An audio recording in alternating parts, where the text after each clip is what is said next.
New York. And what state and city do you live in now?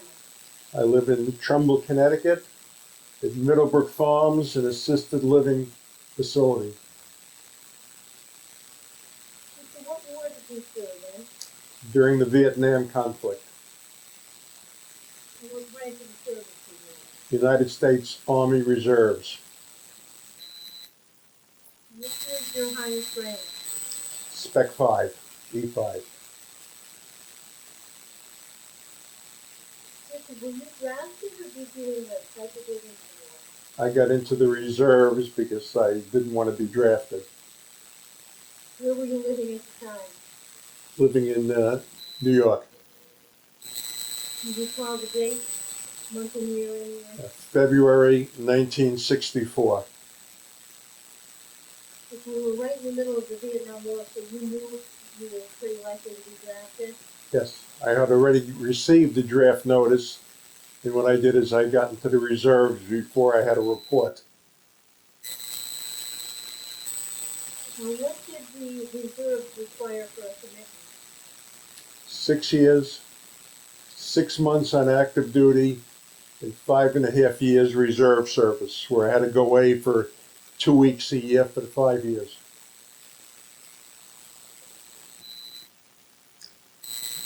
So when you were in the reserve, when you enlisted, did you have to go to basic training? Yes. Where did you go for that? Fort Dix, New Jersey. What was that like? It was tough. I was not the most athletic person, and I found the physical training very, very difficult. And I was put into a unit, 3299th Medical Division. I was a dental assistant in the service. Did you have any previous medical training? Or? None whatsoever. This was the largest dental unit in the country, and it consisted basically of accountants, teachers, and lawyers. Nobody had any dental knowledge whatsoever. As part of your basic training, did they teach you the dental part of it, or was that a later thing? That was later. After basic training, then we worked at a dental clinic. Yeah. Fort Dix. Oh, so right there? Yeah, technically we were supposed to go to Fort Sam Houston in Texas, where they had the medical training, but they decided to put us in what they call OJT, on-the-job training, and they left us at Fort Dix. How long were you on the job training at Fort Dix? For the balance of the 6 months, after the 8 weeks of basic training, then 4 months or whatever it is of dental training. So can you describe that 6 months of training? What your day-to-day life was like? What did they teach you? They taught us how to be a dental assistant. And I was a very, very specialized dental assistant, because of all the other dental assistants, I was the only one who knew how to handle left-handed dentists. So I was a left-handed dental specialist, because you got to stand on a different side and hand things differently. And somehow the other people couldn't figure out how to handle a left-handed dentist. So that was my specialty. I took care of all the left-handed dentists. Were you left-handed? No, I'm You were right-handed. just able to figure it out? I was able to figure it out. I guess I was smarter than everybody else there.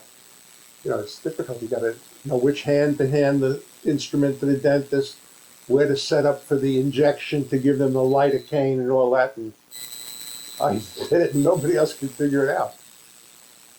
And you had no prior. No prior. So with any dentistry, was there any classroom instruction? Yeah, there was some classroom instruction, but most of it was, I say, just they stuck you in a room and they said, here's the dentist, you stand over here, and you take care of the patients. And I was very good at it. I could probably become a dental assistant now. I know all the instruments and all that kind of stuff. And I'm very, very good at it. And then for the next 5 years, we went away to different Army bases for 2 weeks training. We worked in the dental clinic, and there I was at Fort Meade, I was at Fort Benning, I was at Fort Bragg for 2 weeks at a time. When you would go to those each different course and do 2 weeks, did you actually work on Teeth, people's teeth, people's yes. teeth? So you had received the training, you knew what you were doing, Oh, and you could walk into any dental clinic and, absolutely, absolutely. I was a very, very good dental assistant. and when you would go there for 2 weeks, you stay right on base? Yes, we stayed on base. We did some military training. They made us fire our guns. We had to wear our gas masks and various things like that. And then we went into the clinic and took care of the patients. And was this regular, normal dental treatment or just specialized cases if they had a problem? No, these were people who were getting ready to get sent over to Vietnam. So what we were doing is doing a lot of work on these recruits, these young kids were getting sent to Vietnam, and we had to take care of their teeth. You know, take care of any cavities they had, any teeth that had to be pulled. Did a lot of pulling teeth because it was easier to pull a tooth than to fill a tooth. And I mean, we just had patients coming through one after another, and we took care of their teeth. And then they went off to Vietnam. So you get the conversation with the patient, then going where headed. Yes. Again, I was in a unique position that I was older than most people. I mean, since I got in at 64, when I was 23, and the kids that we were sending over 18, I mean, and when I finally got out in 1970, when I was 29, I was older than most of the dentists also. We had dentists who were coming out of dental school at 25, 26, and I was older than most of the dentists. And it was a different relationship. I mean, we dealt with the dentist on a, I don't want to say a non-professional thing, but everybody's walking around saluting and stuff like that. We would refer to the dentist by their first name. Hey, Sam, what are we going to do to this guy and stuff like that. And we had a very good relationship with them. Do you recall any specific dentists that you worked with? Yeah, Tell me about a couple. there was one guy who I was friends with before. His name was Barry Fink. He has since passed away, and he was the head left-handed dentist, and he was the guy I worked with most of the time. But what I would do is I would prepare the instruments for the dentist. I would prepare the lidocaine, the injection. I put it in the hypodermic needle. You have to stand a certain way because these guys, especially these young kids from down south who had never seen a dentist before, if they saw a hypodermic needle that was this long, they panicked. So you had to like stand behind them, and when they're not looking, hand the thing to the dentist, and he would do it so they didn't see the size of the needle. Yeah. What was that? Some negatives to it, and a lot of blood. I'm not a big fan of blood. And also cavities, when you drill cavities, the decay smells like hell. And, the dentist would put the thing in there and zzz, and stuff would fly all over the place. And it smelled like hell. That was not a fun thing. Uh, the other interesting thing that I found there is one of the guys who was coming in to get treatment. I recognized his name, and I was in school with him like in the fourth grade. And I recognized the name because I remember it was very unusual that he had a twin brother. So John and Mario were twin brothers. And when I saw his name, I said, "Hey, did you go to public school 47 or something like that?" He said, "Yeah."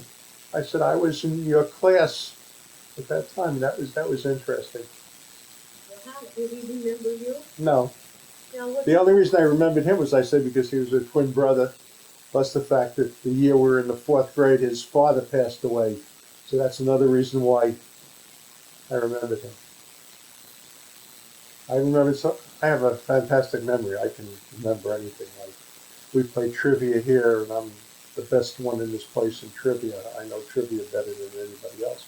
And I just out of these things, this was like, I don't know how many years later, but I knew his brother was born first. His brother's name was John A., and he was Mario B. I, I have a fantastic memory. I can remember everything. Was I'm a the, good interviewer too. I'm a good interviewer. uh, was the dental clinic set up the same at every military facility? No, no, they were all different. How did they differ? Well, some of them were air conditioned and some of them weren't. And some had more, as the years passed, they had more and more modern equipment. I mean, they start out with the basic where the dentist had to use a hand foot pedal to make the instruments work until the fact that we got, a very, very modern one with all more modern equipment. And the other funny thing was, I said we were the largest dental unit in the country. I don't know how many And what facility was that for, okay? at Fort Dix, Benning, and Bragg. But when we went to Fort Meade was a specialized base where most of the people there were families. And I think we had 100 assistants there, and I think there were only like 8 dental chairs on the whole post. So we had one day on and 7 days off or something to do it, because sometimes the Army does things like that. They didn't realize they sent 100 guys to a place that had 8 chairs. And there I say we didn't see that many recruits or Army people. We saw their wives and their children and stuff like that. Yeah, where did you do most of your dental work? Fort Dix, where I was there for, I say, 6 months. What was the facility at Fort Dix? That was a little behind, because that was the first place we were too. That was in '64, so had a lot of chairs there, a lot of people, stuff like that. But yeah, it was okay. I had no problem with it. What was typical daily like? Was there a regular 9 to 5 job? No, you had to get up at like 6 o'clock in the morning or 7 o'clock in the morning, do calisthenics, and I still have to you had to do that. And then after breakfast, you went to the clinic, and you worked in the clinic until 3, 4 o'clock in the afternoon. Had a lunch hour, and saw one patient after another. when you were at the Fort Bragg, and you had so many dentists for 2 years, and No, it's Mead where we had no chairs. Now Bragg, there was a lot. That was the biggest send-off point to Vietnam. So that's where we worked the hardest. We worked around the clock. It was like hundreds and hundreds of recruits we were working on to send out. So we had the first 2 years in the reserves. We were at Bragg, and then the third year they sent us to Benning. Our actual mission, the mission of our unit, was in case the people from Fort Bragg were sent over to Vietnam, we had to man all the dental facilities there. That was our mission. We were in charge of the Fort Bragg dental business.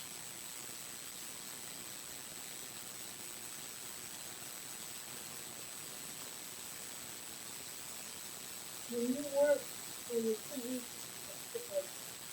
of working in the field and one of the sports, the rest of your life was just as a regular civilian and maintain your job.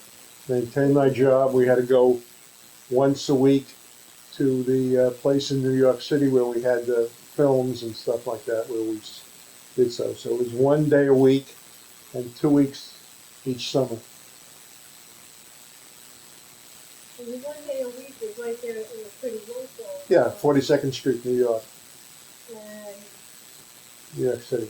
and how long was that for, a whole day? No, just for the evening. So you could still maintain Yeah, your regular yeah. job. 1 day a week and 2 weeks in the summer? Yep, that's for 5 years.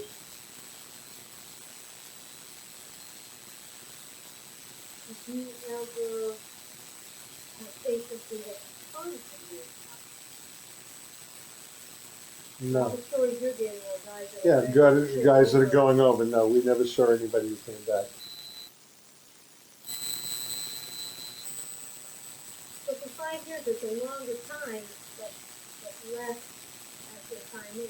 Yeah, I mean, I was supporting my mother, my grandmother, my younger sister. So really, I had to continue my work, and this was the easiest way out because I don't think I could have gone away for 2 years or 3 years and be able to do all that. So I was an accountant, a CPA. You were a CPA for your civilian job. Yeah. Did you consider going into dentistry after you No. employed? No, you mean going back to school for I don't know how many more years. I had enough, and I had a good job in accounting.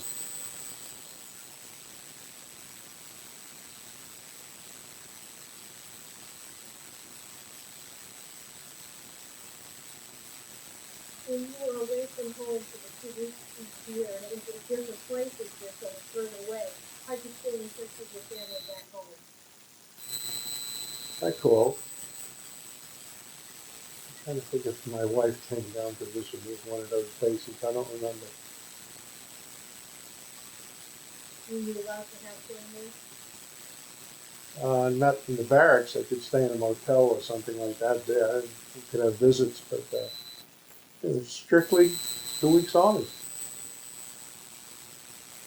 Did you always go every unit? Did you go with the same unit? Yep. 3299th Medical. Was it always the same guy? Yeah. Well, some dropped out, some finished their 6 years, and other ones always came in. So pretty much. Yeah, pretty much the same guys, same officers. What was your opinion of the officers? The colonels didn't want to be there. These were guys who were in their 60s and stuff like that who had served during the Second World War. And then they got out. They said, hey, this is a good deal. I can be in the reserves and get paid. And then when the Korean War came, they had to leave their jobs, and they got called up, and they went into Korea. And then they said, well, as long as I've been in this many years, I can probably stay in the reserves for more years. And then they got called up for Vietnam, some of them. So 3 times they had to leave their practices and go serve on actual wartime. I guess it's been better to be a dentist than an infantryman.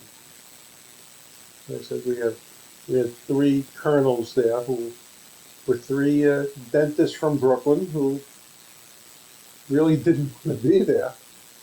And the dentists who were actually there, the young guys, they didn't want to be there either because it was disrupting their private practices and stuff like that. And they had to leave their families, and they were in, for a longer period of time. They didn't want to be in either. But, I was very, very happy with my service. I did my service. I wasn't inconvenienced. I didn't have to crawl around in the mud. And I sat in a dental clinic working with dentists who were human beings, not to say, hey, get down on the floor and do this and that. I didn't have to do any of that. So it was not a bad experience. And I enjoyed it. I enjoyed my 6 years. When you would go to, you couldn't training you did. Did you do strictly dental work? Did you still have to do any? No, we still had to do the PT. We had to get up at 6 o'clock in the morning and do calisthenics, and then we went to the clinic. What was that like after having lived almost a year As a normal person, I say it wasn't that terrible because you knew you were going to be there for 2 weeks and then you're coming back. So it's just a blip on the calendar. What was the food like when you were doing the food? We ate in the regular mess hall with their regular treats. And, I always enjoyed eating, so I can't. So it was a regular dining facility, 2 meals a day? Yep, 3 meals a day. A lot of fattening foods. They gave you cake and ice cream every meal. And at breakfast, you had bacon and eggs and sausage every meal and stuff like that, which is the same thing we get here. Were there shortages of anything, dental supplies, anything you needed to do your? No, I don't believe so. I think they were well equipped. Do you feel that you were well trained by the Army to do your job? Absolutely. Oh, it's really on-the-job training. They didn't give us that much The training we had was when we were here in New York for the 5.5 years. We had to go one night a week where they showed us movies and stuff like that, dental movies and stuff like that, how to handle this situation. And You work as a dental assistant, but there could be a new perspective where you went to your own dentist for dental work. yes, I would tell him that he was dirty, he didn't clean his instruments properly. This is something that I knew. I mean, I could go into a dental clinic now and work. We have a dental group that comes here. They set up all their equipment down there like once every twice a week. And I told the girl who's in charge, I said, look, if you ever need help, the assistant doesn't show up, I said, I'm willing to do it. I am very, very, very good at these things. I said, I know the names of all the instruments and what to You do. still recall I still recall them, the different drills they have. They have the round drills, which are number 2, 4, 6, 8. The others are 35, 37, 39. You know, the thing that you bring the amalgam, that was a carrier, you have a plugger, you have a Topomire band and stuff like that. It's been 60 years, or 50 years, but I remember all that stuff. And I said I could be a dental assistant today. I might have to take a refresher course or something like that, but I could do it. I could just find a left-handed dentist. And I want to say, so what became a specialist is a left-handed dentist. Is that what he always did? Did he always help the left-handed dentist? Always help the left-handed dentist So because you never just worked with a right-handed no, dentist? I probably wouldn't know how to do that. Most dentists are right-handed, but enough people can handle a right-handed dentist. I'm the only one who can handle left-handed dentist. You would have been excited. You notice now that you go to the dentist. I don't go to the dentist. All my teeth are pulled out. I have total bridges. So I have no teeth, so I haven't been to the dentist in 10 years. So I don't know what the dentist does anymore. Probably have all new equipment, different equipment than they had when I was there. Probably the probably still pretty basic the same. Mm-hmm. During your 2 weeks in staff there, did you have any downtime or was that the rest of the week? No.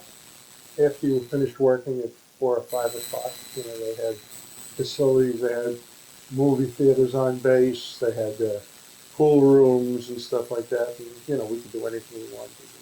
So you were free to do Yeah. to do research? If you have cash, you can reface. So we're going to town and pick up girls. You know, difficulty with that? Not really. Because I said the colonels didn't care what we did. Hey, Saul, can I go out? Yeah, go ahead, go ahead. So, no, I said I was very happy with my service. Do you recall any memorable experiences while you were in service? Yeah, the first time I got to Fort Benning, we checked into a barracks. There was a rattlesnake on the front porch. And being from New York City, you don't see too many rattlesnakes up here, so that was a surprise. I guess so, was it? Walked around it. Walked around the rattlesnake. I mean, it's an entirely different type of life being from New York all your life and going down south. People down there are different, very different. They don't like northerners. And they're really crude and stuff like that. But that's not only in the Army, in the regular civilian life down there. I spent a lot of time down south in the early 60s when there was still segregation. It's strange. You come from New York and you see bathrooms that said coloreds only, or water fountains that say whites only and stuff like that. And this was a way of life in the South in the 1960s. It was a shocking experience when you found things like that. You don't think living in New York City, things like that you never saw exist. You go down there, and in those days, people weren't allowed to eat in the same restaurants, and they couldn't ride in the front of the bus and all that kind of stuff. It was an experience down in Fort Bragg and Fort Benning. How did the military handle that? Poorly. The majority of the enlisted men were minorities, and the officers and stuff like that were basically white. And they were treated, and I mean, you just walked around, and the most popular word down there was the N word. But we got along. I say our unit was 100 dentists and assistants we had were all white, and most of the patients we saw were minorities. So the 100 dentists, how many assistants was there? There was a combination between dentists and assistants. There was 100 people in the unit.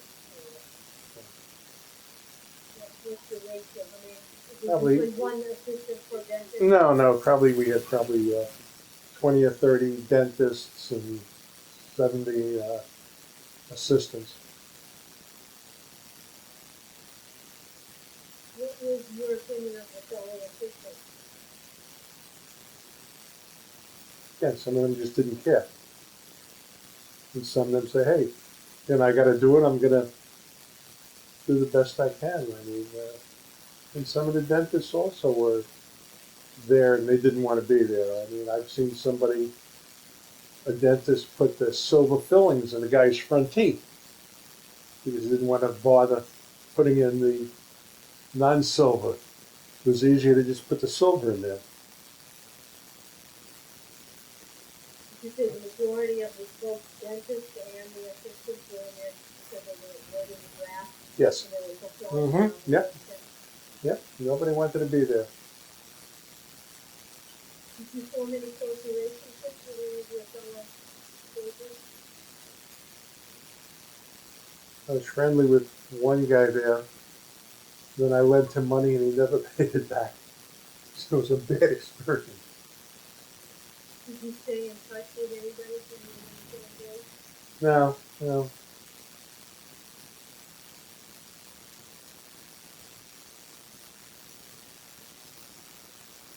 Do you recall your final year? No, because you're staying in for shorter periods than each year. You progressed through the Vietnam War. Mm-hmm. But you're limited to what kind of promotions you could get because there were only a certain number of spots available. Like if we had 20 guys who could be E5s, Spec 5s, maybe there's only 5 openings in a unit for E6s. So you really couldn't get promoted. You had to stay in E5 forever. What was your opinion of the Vietnam War and how it was unfolding?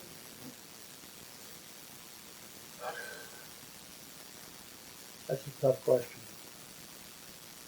Nobody liked the Vietnam War. We shouldn't have been there. But we were there, and you have to support your country and do whatever you have to do. I mean, most people are against the war. When the veterans came back from the war, they were treated horribly. They were never recognized. And I mean, people blame. How were you treated by people who knew you in the Reserve is not. That's not really being a soldier. Is Not, that what most people felt? I don't know. Well, no, but I mean, the people that I dealt with had no problem with being in the reserves. At least, I wasn't blowing up cities and stuff like that, and napalming people. So it's not really, nobody really treated like I was in the army. Do you recall your last year, your last field experience? Yep. Couldn't wait to get out. Estimate. Couldn't wait to get out. It was counting days. I said, as soon as I got back from this last 2-week thing, I'm out of here. I can turn in all my equipment. Where was it? back in New York, and we had to turn in whatever equipment we had. Where was your last time? That's when we were in Fort Meade, and then we came back and we went back to 42nd Street and turned in all our uniforms and our equipment and all kinds of stuff like that. We said, that's it, I never have to come back another Monday night to the meeting, and I never have to go away to Fort Bragg or Fort Benning again, and it's done. And that was, you don't think of it anymore after that. Until I got involved here where they said, you want to be the commander of the American Legion? I said, sure, I'll be the commander. So I'm the commander, and I go to any events that they have. We have on Memorial Day, we have a ceremony, and on 4th of July, we have a ceremony. So I'm in charge of all these ceremonies. I have to put my uniform on and stuff like that, and go there and get recognized. This year we had, every year we have a program at Trumbull High School for Veterans Day, where everybody comes and they recognize all the veterans, and everybody stands up, tells them what they did during the war and where they were and what they did. And I get up and I say, hey, I was in the reserves in the dental corps. And everybody says, I was at Corregidor and I was at Okinawa and stuff like that. But I say, it's interesting. I say, we have some very, very interesting people here who would be better interviews, and they could really fill out those things, what battles they were in, were they wounded and stuff like that, how many Purple Hearts they have. We have a lot of people like that, but I say I don't know how active they are in speaking. You keep your service, and No, you know it takes all. I served, and I was proud to serve. What month and year was your last? February, I think 1970 is when I got out. That's when my 6 months were up. So from February 64 to February 70. Will you discharge right there at the time you put in the session where you discharge? And then I get the form of the paper. I have in my room hanging up my honorable discharge on the wall, which my wife made for me, and it was laminated and all that. It was a discharge. After that final discharge, you just go back to the job. Yep. Never have to think about it again. Have you given it any thought since then? Not really, except the fact that, I was here and in charge of the American Legion. Now, you became the commander of the American Legion Coast here Mm-hmm. from the, did you join any other veterans organization? No, this is it. Well, as commander, you're very active in the American Yeah, Legion. I mean, I'm the only active. Everybody else doesn't do anything. I mean, if I wasn't there, we probably wouldn't have a unit here. And this unit's been here for, I think, 10 or 12 years. How many members? I said there are 29 veterans here now. Are they all in the American Legion? Yeah. So you are the American Legion Coast. I am the American Legion. And again, with these people that are old, I think 8 of our veterans died last year. We keep getting new ones, but again, the average age in this place is 89. So, I mean, most of them, it's 2 or 3 years that have died. So we always have new people coming in. Okay, is there any other memorable experience or anything that you'd like to add about your military experience? No, nothing positive. Ooh, it's lunchtime.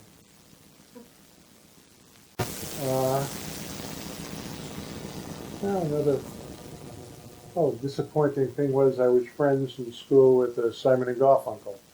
I went to school with Paul and Artie. And one year when we were down in Fort Bragg, I think they were performing down there someplace, and we decided, hey, maybe we can impress some young ladies. And I went to speak to them, and I said, hey, we're Forest Hills High School. We're You think we can get passes to get in? They said, oh, sure, we'll give you passes to get in. I said, how about for the girls? No. They wouldn't let us bring the girls in. Well, hey, that happens. You tried. We tried. Figured score big. Hey, would like to meet Simon and Garfunkel? Guess what? No, didn't work. And Richard, I'd like to thank you for your service to our country and thank you for sharing your story. Okay, you're welcome.